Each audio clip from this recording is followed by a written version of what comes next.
ವೀಕ್ಷಕರೇ ನಮಸ್ಕಾರ. ಇವತ್ತಿನ ಕೃಷಿ ವಾರ್ತೆಗೆ ಸ್ವಾಗತ. ನಾನು ವೇಣುಗಣಪತಿ. ಮೊದಲಿಗೆ ಮುಖ್ಯಾಂಶಗಳು. 51% ಹೆಚ್ಚು ತೋಟಗಾರಿಕೆ ಬೆಳೆಗಳಿಗೆ ಹಾನಿ, ಅಂಜನ್ ಕುಮಾರ್. ಈ ವರ್ಷವೂ ಹೆಚ್ಚಾಗಲಿದೆ ಕಬ್ಬಿನ ಉತ್ಪಾದನೆ. ಬೆಳೆ ನಷ್ಟ ಪರಿಹಾರ ಹೆಚ್ಚಿಸುವಂತೆ ರೈತರ ನಿಯೋಗದಿಂದ ಮುಖ್ಯಮಂತ್ರಿಗಳಿಗೆ ಒತ್ತಾಯ. ಕಲ್ಯಾಣ ಕರ್ನಾಟಕ ಜಿಲ್ಲೆಗಳಲ್ಲಿ ರೈತರ ಆತ್ಮಹತ್ಯೆ ಪ್ರಕರಣ ಇಳಿಮುಖ. ಜಾನುವಾರುಗಳಿಗೆ ಬಾಧಿಸುತ್ತಿದೆ ಚರ್ಮಗಂಟು ರೋಗ, ಕುಸಿದ ಹಾಲಿನ ಉತ್ಪಾದನೆ. ಇದೀಗ ವಾರ್ತೆಗಳ ವಿವರ. 51% ಹೆಚ್ಚು ತೋಟಗಾರಿಕಾ ಬೆಳೆಗಳಿಗೆ ಹಾನಿ, ಅಂಜನ್ ಕುಮಾರ್. ಮಲೆನಾಡು ಭಾಗದಲ್ಲಿ ಬಿಟ್ಟು ಬಿಡದೆ ಸುರಿದ ಮಳೆಯಿಂದ 51% ಹೆಚ್ಚು ತೋಟಗಾರಿಕಾ ಬೆಳೆಗಳಿಗೆ ಹಾನಿ ಸಂಭವಿಸಿದೆ ಎಂದು ತೀರ್ಥಹಳ್ಳಿಯ ಅಡಿಕೆ ಸಂಶೋಧನಾ ಕೇಂದ್ರದ ಕೀಟಶಾಸ್ತ್ರಜ್ಞ ಅಂಜನ್ ಕುಮಾರ್ ಅವರು ತಿಳಿಸಿದರು. ಶೃಂಗೇರಿಯ ಮಸಿಗೆ ಮತ್ತು ಸುತ್ತಲಿನ ಗ್ರಾಮದ ತೋಟಗಳಿಗೆ ಭೇಟಿ ನೀಡಿದ ಅವರು ಬೇಸಿಗೆಯಲ್ಲೂ ನಿರಂತರ ಮಳೆ, ನಂತರ ಮೇ ತಿಂಗಳಿನಿಂದ ಸುರಿದ ಮಳೆಯಿಂದ ಅಡಿಕೆ, ಕಾಳುಮೆಣಸು ಮತ್ತು ಕಾಫಿ ಸೇರಿದಂತೆ ಎಲ್ಲ ಬೆಳೆಯಲ್ಲೂ ಕೊಳೆ ರೋಗ ವ್ಯಾಪಕವಾಗಿದೆ. ಅಡಿಕೆಗೆ ಬೋರ್ಡೋ ಸಿಂಪರಣೆ ಮಾಡಿದ್ದರೂ ರೋಗ ನಿಯಂತ್ರಣಕ್ಕೆ ಬಂದಿಲ್ಲ.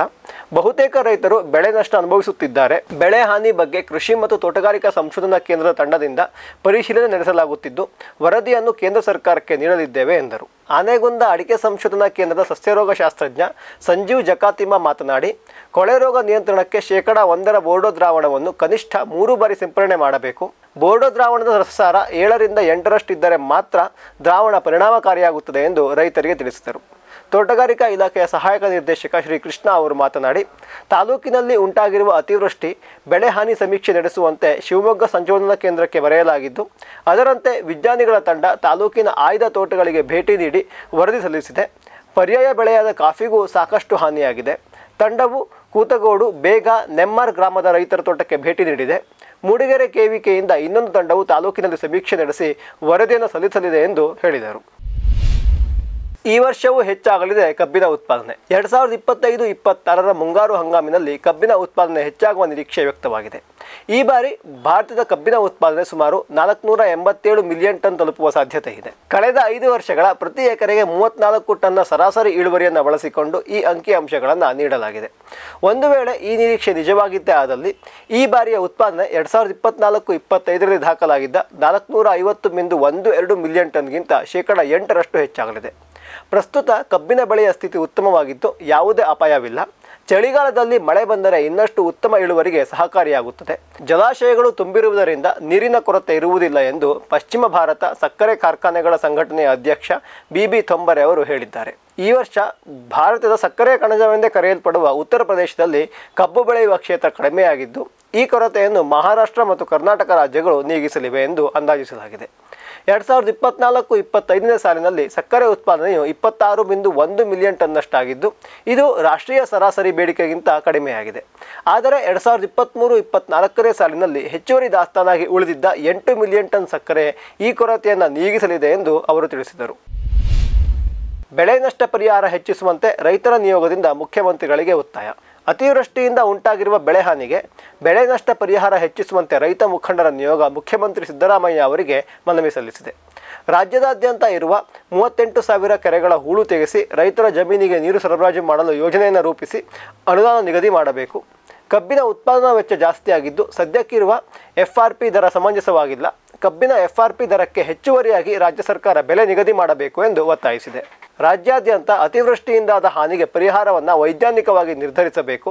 ಮಳೆ ಆಶ್ರಿತ ಭೂಮಿಗೆ ಎಕರೆಗೆ 25,000 ರೂಪಾಯಿ, ನೀರಾವರಿ ಭೂಮಿಗೆ 40,000 ರೂಪಾಯಿ ವಿತರಿಸುವಂತೆ ಮನವಿ ಮಾಡಿದ್ದಾರೆ. KIDB ರೈತರ ಜಮೀನು ವಶಪಡಿಸಿಕೊಂಡು 25 ವರ್ಷವಾದರೂ ಯಾವುದೇ ಉದ್ದೇಶಕ್ಕೆ ಬಳಸದೆ ಖಾಲಿ ಬಿಟ್ಟಿರುವ ಜಮೀನನ್ನು ರೈತರಿಗೆ ವಾಪಸ್ ನೀಡಬೇಕು ಎಂದು ಅವರು ಆಗ್ರಹಿಸಿದ್ದಾರೆ. ಇದೀಗ ಒಂದು ವಾಣಿಜ್ಯ ವಿರಾಮ. ಸಮೃದ್ಧ ಸಾವಯವ ಗೊಬ್ಬರ, MSGP ಮತ್ತು KCDC ಉತ್ಪಾದನೆ, ಫಾರ್ಮ್ ಟಿವಿಯಿಂದ ಸರಬರಾಜು, ಅತಿ ಕಡಿಮೆ ಬೆಲೆಗೆ ಅತ್ಯುತ್ತಮ ಗೊಬ್ಬರ, ಇಲ್ಲ ಭಾರಲೋಹ, ಕೃಷಿ ವಿಶ್ವವಿದ್ಯಾಲಯದಿಂದ ಪರೀಕ್ಷಿತ ಸಾವಯವ ಇಂಗಾಲ, NPK, PH, EC ಎಲ್ಲ ನಿಗದಿತ ಮಿತಿಯಲ್ಲಿ. ಅಡಿಕೆ, ತೆಂಗು, ಬಾಳೆ, ಕಾಫಿ, ದಾಳಿಂಬೆ, ದ್ರಾಕ್ಷಿ, ಕಬ್ಬು, ಭತ್ತ, ಜೋಳ, ಹತ್ತಿ ಹೀಗೆ ಎಲ್ಲಾ ಬೆಳೆಗಳಿಗೂ ಪ್ರಶಸ್ತ. ಜೀವಂತ ಮಣ್ಣು, ಸಮೃದ್ಧ ಬೆಳೆ, ಅತ್ಯಧಿಕ ಲಾಭಕ್ಕೆ ಬಳಸಿ ಸಿಟಿ ಕಾಂಪೋಸ್ಟ್. ಭಾರತದ ಅತ್ಯುತ್ತಮ ತೋಟಗಾರಿಕೆ ಎಕ್ಸ್ಪೋ ಅನುಭವಿಸಿ ಹಾರ್ತಿ ಕನೆಕ್ಟ್ ಇಂಡಿಯಾ 2025 ಸೆಪ್ಟೆಂಬರ್ 25ರಿಂದ 27ರವರೆಗೆ ಬೆಂಗಳೂರು. ಸಾವಿರಾರು ಬೆಳೆಗಾರರು, ಅಗ್ರಿಟೆಕ್ ಉದ್ಯಮಿಗಳು ಮತ್ತು ಉದ್ಯಮದ ತಜ್ಞರೊಂದಿಗೆ ಸೇರಿ ಪ್ರದರ್ಶನ, ಶಕ್ತಿಯುತ ನೆಟ್ವರ್ಕಿಂಗ್ ಮತ್ತು ಆಳವಾದ ಸಮ್ಮೇಳನಗಳ ಮೂಲಕ ಅವಕಾಶಗಳನ್ನ ಅನ್ಲಾಕ್ ಮಾಡಿ ಇಂದೇ ಉಚಿತವಾಗಿ ನೋಂದಣಿ ಮಾಡಿ ಹಾರ್ತಿ ಕನೆಕ್ಟ್ ಇಂಡಿಯಾ ಎಕ್ಸ್ಪೋದಲ್ಲಿ ನಮ್ಮ ಜೊತೆ ಸೇರಿ ಸೆಪ್ಟೆಂಬರ್ 25ರಿಂದ 27, 2025. ಫಾರ್ಮ್ ಟಿವಿ ವೀಕ್ಷಕ ರೈತರ ಬೆಳೆ ರಕ್ಷಣೆ ಈಗ ಹಿಂದೆಂದಿಗಿಂತ ಸುಲಭ, ಸರಳ, ಸುರಕ್ಷಿತ. ಶ್ರಮಜೀವಿಯಿಂದ ಸೂಕ್ಷ್ಮ ಪೋಷಕಾಂಶ, ಸೂಕ್ಷ್ಮಾಣುಜೀವಿ ಮತ್ತು ಬೇರುವರ್ಧಕಗಳು. ಕಾಳುಮೆಣಸು ಸೊರಗು ರೋಗ ತಡೆಗೆ ಟ್ರೈಕೋಡರ್ಮಾ ಸುಡೋಮೋನಾಸ್. ಸಮೃದ್ಧ ಬೆಳವಣಿಗೆ, ರೋಗ ನಿರೋಧಕ ಶಕ್ತಿಗೆ ಐಎಎಸ್ಆರ್ ಪೆಪ್ಪರ್ ಸ್ಪೆಷಲ್. ಕೋಕೋ ಗಿಡಗಳ ಆರೋಗ್ಯಕ್ಕೆ ಜಿಂಕ್ ಸಲ್ಫೇಟ್ ಮತ್ತು ಫೆರಸ್ ಸಲ್ಫೇಟ್. ಅಡಿಕೆ ಹಿಡಿಮುಂಡಿಗೆ ನಿರ್ವಹಣೆಗೆ ರೂಟ್ ಪವರ್, ಜಿಂಕ್ ಮತ್ತು ಬೋರಾನ್. ಖಚಿತ ಗುಣಮಟ್ಟ, ಪ್ರಾಮಾಣಿಕ ಬೆಲೆ, ನಿರಂತರ ಸಲಹಾ ಸೇವೆ. ನಮ್ಮಿಂದಲೇ ಖರೀದಿಸಿ, ನಮ್ಮ ಬದ್ಧತೆಯ ಸೇವೆಗೆ ಬೆಂಬಲ ನೀಡಿ. ಶ್ರಮಜೀವಿ ಫಾರ್ಮ್ ಟಿವಿಯಿಂದ ಜಸ್ಟ್ ಸೀಡ್ಸ್, ಕೈತೋಟ, ಸ್ವಂತಕ್ಕೆ ಬೆಳೆ ಮತ್ತು ತಾರಸಿ ತೋಟಗಳಿಗೆ ತರಕಾರಿ ಮತ್ತು ಹೂ ಬೀಜಗಳು. ಐಐಎಚ್ಆರ್ ಮತ್ತು ತೋಟಗಾರಿಕೆ ವಿಶ್ವವಿದ್ಯಾಲಯದ ಅಧಿಕ ಇಳುವರಿಯ ಸುಧಾರಿತ ತಳಿ ಹಾಗೂ ಹೈಬ್ರಿಡ್ ಬೀಜಗಳು. 50 ರೂಪಾಯಿ ಚಿಕ್ಕ ಪ್ಯಾಕೆಟ್ನಲ್ಲಿ. ಯುಪಿಐ ಮೂಲಕ ಹಣ ಪಾವತಿಸಿದರೆ ಅಂಚೆ ಮೂಲಕ ಬೀಜ ನಿಮ್ಮ ಮನೆ ಬಾಗಿಲಿಗೆ. ಅಧಿಕೃತ ತಳಿಗಳ ನಿಜ ಬೀಜಗಳು. ಫಾರ್ಮ್ ಟಿವಿಯ ಮೊಳಕೆ ಗ್ಯಾರಂಟಿ. Just seeds. ರೈತ ಬಾಂಧವರ ಸೇವೆಗೆ ಫಾರಂ ಟಿವಿಯ ಮತ್ತೊಂದು ಹೆಜ್ಜೆ. ಅತ್ಯುತ್ತಮ ಲ್ಯಾಬ್ ಮತ್ತು ನರ್ಸರಿಯ ಟಿಶ್ಯೂ ಕಲ್ಚರ್ ಮತ್ತು ಬೀಜ ಗಿಡಗಳು. ಗುಗಳೆ ಬಯೋಟೆಕ್ನ ಜಿನಿನ್ ಮತ್ತು ಏಲಕ್ಕಿ ಬಾಳೆ ಟಿಸಿ ಗಿಡಗಳು. ರೋಗರಹಿತ ದಾಳಿಂಬೆ ಮತ್ತು ಶೀಘ್ರ ಬೆಳೆಯುವ ತೇಗದ ಟಿಶ್ಯೂ ಕಲ್ಚರ್ ಗಿಡಗಳು. Taiwan red lady, hybrid F1 ಮತ್ತು ನಂಬರ್ 15 ಪಪಾಯ ಬೀಜ ಗಿಡಗಳು. ಹಿಂದೆ ಕರೆ ಮಾಡಿ ಗಿಡ ಕಾಯ್ದಿರಿಸಿ.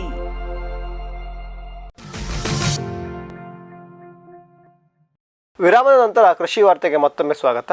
ಜಾನುವಾರುಗಳಿಗೆ ಬಾಧಿಸುತ್ತಿದೆ ಚರ್ಮಗಂಟು ರೋಗ, ಕುಸಿದ ಹಾಲು ಉತ್ಪಾದನೆ. ಬೀದರ್ ಜಿಲ್ಲೆಯ ಕಮಲನಗರ ತಾಲೂಕಿನಲ್ಲಿ ದನಕರುಗಳಿಗೆ ಚರ್ಮಗಂಟು ರೋಗ ಕಾಣಿಸಿಕೊಂಡಿದ್ದು ರೈತರು ಆತಂಕಕ್ಕೊಳಗಾಗಿದ್ದಾರೆ. ಕಳೆದ ಕೆಲ ದಿನಗಳಿಂದ ತಾಲೂಕಿನ ಗಡಿ ಗ್ರಾಮಗಳಾದ ದಬಕಾ, ಚಿಕ್ಲಿ, ಚಮ್ಮೇಗಾಂವ್, ಮುರ್ಕಿ, ದೋಣಗಾಂವ್, ಹೋಳಸಮುದ್ರ ಸೇರಿದಂತೆ ಕೆಲವು ಗ್ರಾಮಗಳಲ್ಲಿ ಜಾನುವಾರುಗಳಲ್ಲಿ ಈ ರೋಗ ಕಾಣಿಸಿಕೊಂಡಿದೆ. ಸುಮಾರು 90ಕ್ಕೂ ಹೆಚ್ಚು ಜಾನುವಾರುಗಳಲ್ಲಿ ಈ ರೋಗ ಕಾಣಿಸಿಕೊಂಡಿದ್ದು ಮಹಾರಾಷ್ಟ್ರದ ಗಡಿ ಭಾಗಕ್ಕೆ ಹೊಂದಿಕೊಂಡ ಗ್ರಾಮಗಳು ಹೆಚ್ಚು ಬಾಧಿತವಾಗಿವೆ. ಈ ರೋಗದಿಂದಾಗಿ ಜಾನುವಾರುಗಳು ಮೇವು ತಿನ್ನದೆ ಮೂಕರೋಧನೆ ಮಾಡುತ್ತಿವೆ. ಜಾನುವಾರುಗಳ ಹಾಲು ಉತ್ಪಾದನೆ ಕಡಿಮೆ ಆಗಿರುವುದು ಆತಂಕಕ್ಕೆ ಕಾರಣವಾಗಿದೆ. ರಾಸುಗಳಲ್ಲಿ ಕಾಣಿಸಿಕೊಂಡ ಲಂಪಿ ಸ್ಕಿನ್ ಅಥವಾ ಚರ್ಮಗಂಟು ರೋಗ ನಿಯಂತ್ರಿಸಲು ಪಶುವೈದ್ಯರ ತಂಡವನ್ನು ರಚಿಸಲಾಗಿದೆ. ತೀವ್ರವಾಗಿ ರೋಗ ಬಾಧಿತವಾಗಿರುವ ರಾಸುಗಳಿಗೆ ಸ್ಥಳದಲ್ಲೇ ಲಸಿಕೆ ನೀಡಲಾಗಿದೆ. ರೈತರು ಆತಂಕ ಪಡದೆ ವೈದ್ಯರಿಂದ ಸೂಕ್ತ ಸಲಹೆ ಪಡೆದು ರಾಸುಗಳಿಗೆ ಚಿಕಿತ್ಸೆ ಕೊಡಿಸಬೇಕು ಎಂದು ಮುಖ್ಯ ಪಶುವೈದ್ಯಾಧಿಕಾರಿ ಡಾಕ್ಟರ್ ಸುರೇಶ್ ದಿನಕರ್ ತಿಳಿಸಿದ್ದಾರೆ. ರಾಸುಗಳಲ್ಲಿ ಮೊದಲು ಮೈ ಮೇಲೆ ಗಂಟುಗಳು ಕಾಣಿಸಿಕೊಂಡು ಕೆಲವೇ ದಿನಗಳಲ್ಲಿ ಮೈತುಂಬ ಗಂಟುಗಳು ಆವರಿಸಿಕೊಳ್ಳುತ್ತವೆ. ಜ್ವರ, ಹಾಲು ಉತ್ಪಾದನೆ ಕ್ಷೀಣಿಸುವುದು, ಜಾನುವಾರುಗಳು ಆಹಾರ ತಿನ್ನುವುದನ್ನು ಕಡಿಮೆ ಮಾಡುವುದು ಈ ರೋಗದ ಲಕ್ಷಣಗಳಾಗಿವೆ. ಈ ರೋಗ ಒಂದು ಜಾನುವಾರಿಂದ ಇನ್ನೊಂದು ಜಾನುವಾರಿಗೆ ಅತಿ ವೇಗವಾಗಿ ಹರಡುತ್ತದೆ. ರೋಗ ಬಂದ ಜಾನುವಾರಿನ ಜೊತೆಗೇನೆ ಎಲ್ಲ ಜಾನುವಾರುಗಳನ್ನು ಮೇಯಿಸುವುದು, ಒಂದೇ ಕೊಟ್ಟಿಗೆಯಲ್ಲಿ ಕಟ್ಟುವುದರಿಂದ ರೋಗ ಒಂದರಿಂದ ಒಂದಕ್ಕೆ ಅತಿ ವೇಗವಾಗಿ ಹರಡುತ್ತದೆ. ರೋಗ ಪೀಡಿತ ರಾಸುಗಳನ್ನು ಇತರ ರಾಸುಗಳಿಂದ ದೂರ ಇಡಬೇಕು. ಜಾನುವಾರುಗಳನ್ನು ಕಟ್ಟುವ ಸ್ಥಳದಲ್ಲಿ ನೊಣ ಮತ್ತು ಸೊಳ್ಳೆಯ ಹಾವಳಿಯನ್ನು ತಪ್ಪಿಸಲು ಕ್ರಮ ಕೈಗೊಳ್ಳಬೇಕು ಎಂದು ವೈದ್ಯಾಧಿಕಾರಿಗಳು ತಿಳಿಸಿದ್ದಾರೆ. ಕಲ್ಯಾಣ ಕರ್ನಾಟಕ ಜಿಲ್ಲೆಗಳಲ್ಲಿ ರೈತರ ಆತ್ಮಹತ್ಯೆ ಪ್ರಕರಣ ಇಳಿಮುಖ. ಕಲ್ಯಾಣ ಕರ್ನಾಟಕದ ಜಿಲ್ಲೆಗಳಲ್ಲಿ ಕಳೆದ 2.5 ವರ್ಷಗಳಲ್ಲಿ ಉಂಟಾಗಿರುವ ಅತಿವೃಷ್ಟಿ, ಅನಾವೃಷ್ಟಿಯ ನಡುವೆಯೂ ರೈತರ ಆತ್ಮಹತ್ಯೆ ಪ್ರಕರಣಗಳ ಸಂಖ್ಯೆ ಇಳಿಮುಖ ಕಂಡಿರುವುದು ಈ ಭಾಗದ ಜನರಲ್ಲಿ ಕೊಂಚ ನೆಮ್ಮದಿ ಮೂಡಿಸಿದೆ. ಸಾಲದ ಹೊರೆ, ಬರ, ಬೆಲೆ ಕುಸಿತ ಸೇರಿ ವಿವಿಧ ಕಾರಣದಿಂದ 2023-24ನೇ ಸಾಲಿನಲ್ಲಿ ಕಲ್ಯಾಣ ಕರ್ನಾಟಕದ 7 ಜಿಲ್ಲೆಗಳಲ್ಲಿ ಒಟ್ಟು 339 ರೈತರು ಆತ್ಮಹತ್ಯೆ ಮಾಡಿಕೊಂಡ ಪ್ರಕರಣಗಳು ವರದಿಯಾಗಿದ್ದವು. ಬೀದರ್, ಕಲಬುರಗಿ ಹಾಗೂ ಯಾದಗಿರಿ ಜಿಲ್ಲೆಗಳಲ್ಲಿ ಅತಿ ಹೆಚ್ಚು ಅನ್ನದಾತರು ಆತ್ಮಹತ್ಯೆ ಮಾಡಿಕೊಂಡಿದ್ದರು. 2024-25ನೇ ಸಾಲಿನಲ್ಲಿ ರೈತರ ಆತ್ಮಹತ್ಯೆ ಸಂಖ್ಯೆ 279ಕ್ಕೆ ಇಳಿಕೆಯಾಗಿದೆ. ಆದರೆ ತೊಗರಿ ಕಣಜ, ಕಲಬುರಗಿ, ರಾಯಚೂರು ಜಿಲ್ಲೆಗಳಲ್ಲಿ ಆತ್ಮಹತ್ಯೆ ಸಂಖ್ಯೆ ಏರಿಕೆ ಕಂಡಿದ್ದು ಬಿಟ್ಟರೆ ಉಳಿದ ಜಿಲ್ಲೆಗಳಲ್ಲಿ ಕಡಿಮೆ ಆಗಿರುವುದು ತುಸು ಸಂತಸಕ್ಕೆ ಕಾರಣವಾಗಿದೆ. ಕಂದಾಯ ಇಲಾಖೆ ನೀಡಿದ ಅಂಕಿಅಂಶಗಳ ಪ್ರಕಾರ 2025-26ನೇ ಸಾಲಿನಲ್ಲಿ ಜುಲೈ ಅಂತ್ಯದವರೆಗೆ ಕಲ್ಯಾಣ ಕರ್ನಾಟಕದ ಜಿಲ್ಲೆಗಳಲ್ಲಿ 21 ರೈತರು ಆತ್ಮಹತ್ಯೆ ಮಾಡಿಕೊಂಡ ಪ್ರಕರಣಗಳು ವರದಿಯಾಗಿವೆ. ಇದು ಇತ್ತೀಚಿನ ವರ್ಷಗಳಲ್ಲೇ ಅತಿ ಕನಿಷ್ಠ ಪ್ರಕರಣಗಳು ದಾಖಲಾಗಿರುವ ಅವಧಿ ಎಂದು ಹೇಳಲಾಗುತ್ತಿದೆ. 2023ರಿಂದ 2025ರ ಜುಲೈ ಅಂತ್ಯದ ತನಕ 2.5 ವರ್ಷಗಳಲ್ಲಿ ರಾಜ್ಯದಲ್ಲಿ ಒಟ್ಟಾರೆ 2416 ರೈತರ ಆತ್ಮಹತ್ಯೆ ಪ್ರಕರಣಗಳು ವರದಿಯಾಗಿವೆ. ಈ ಪೈಕಿ 2067 ಪ್ರಕರಣಗಳನ್ನು ಅರ್ಹವೆಂದು ಪರಿಗಣಿಸಲಾಗಿದ್ದು, ಅದರಲ್ಲಿ 1962 ಪ್ರಕರಣಗಳಿಗೆ ತಲಾ 5 ಲಕ್ಷ ರೂಪಾಯಿಯಂತೆ ಒಟ್ಟು 98.10 ಕೋಟಿ ರೂಪಾಯಿ ಪರಿಹಾರ ನೀಡಲಾಗಿದೆ ಎಂದು ಕಂದಾಯ ಸಚಿವ ಶ್ರೀ ಕೃಷ್ಣ ಬೈರೇಗೌಡ ಅವರು ತಿಳಿಸಿದ್ದಾರೆ. ರಾಜ್ಯದಲ್ಲಿ 2023-24ನೇ ಸಾಲಿನಲ್ಲಿ 1250 ರೈತರ ಆತ್ಮಹತ್ಯೆ ಪ್ರಕರಣ ವರದಿಯಾದರೆ 2024-25ನೇ ಸಾಲಿನಲ್ಲಿ 1082 ಪ್ರಕರಣಗಳು ವರದಿಯಾಗಿದ್ದವು. 2025-26ರಲ್ಲಿ ಜುಲೈ ಅಂತ್ಯದವರೆಗೆ 84 ರೈತರು ಆತ್ಮಹತ್ಯೆಯ ದಾರಿ ತುಳಿದಿದ್ದಾರೆ. ಹಿಂದಿನ 2 ವರ್ಷಕ್ಕೆ ಹೋಲಿಸಿದರೆ ರಾಜ್ಯದಲ್ಲಿ ರೈತರ ಆತ್ಮಹತ್ಯೆ ಪ್ರಕರಣಗಳು ಗಣನೀಯವಾಗಿ ಇಳಿಕೆ ಕಂಡಿವೆ ಎಂದು ಕಂದಾಯ ಇಲಾಖೆ ತಿಳಿಸಿದೆ. ಇವಿಷ್ಟು ಇವತ್ತಿನ ಕೃಷಿ ವಾರ್ತೆ. ಕೃಷಿಯ ನಿರಂತರ ಕಾರ್ಯಕ್ರಮಕ್ಕಾಗಿ ವೀಕ್ಷಿಸಿ ಫಾರಂ ಟಿವಿ. ನಮಸ್ಕಾರ.